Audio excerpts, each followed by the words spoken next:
Why do you think this is a winning strategy? Pooping on women who made a decision not to have kids. For the record, 11% of women of reproductive age have difficulty conceiving, and globally, 1 in 6 couples have trouble. A second wave of explosions today in Lebanon. This time, walkie-talkies were detonated. One downtown business was left in flames, while this funeral for victims of yesterday's pager bombings was disrupted when a walkie-talkie blew up. Hearing about those attacks may remind that once upon a time, pagers were the way we communicated. That was before cell phones. And it turns out some people still use them, mostly doctors. Could those devices be used as weapons here? Here's Stephen Fabian. Remember these things? In the 1980s and 90s, they were everywhere. Then along came cell phones, and pagers pretty much became a relic. So it may surprise you to learn that an estimated 2 million Americans still use pagers like this one, many of them doctors, nurses, and other medical workers. Oh, here we go.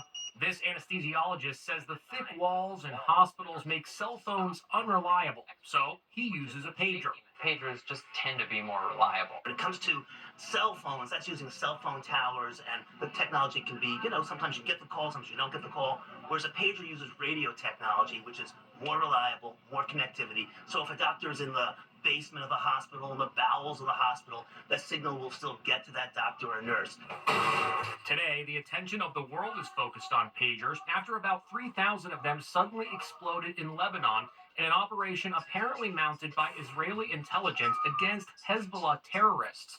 According to reports, Israeli operatives planted tiny explosives inside a shipment of pagers that had been ordered by Hezbollah, turning them into tiny bombs that were triggered simultaneously across Lebanon. Well, my first reaction when I heard exploding pagers, I was thinking this is like right out of a James Bond movie or something. Hezbollah uses pagers, which are considered low-tech, because cell phones can be tracked. Is there any risk for people who use pagers here in the States? Absolutely not, because this is the ones that blew up in the Middle East. Those were specially rigged pagers that were designed with an explosive inside it. Your typical pager, you shouldn't have to worry about it. Another reason medical personnel prefer to use pagers is because those batteries will last a lot longer than cell phones.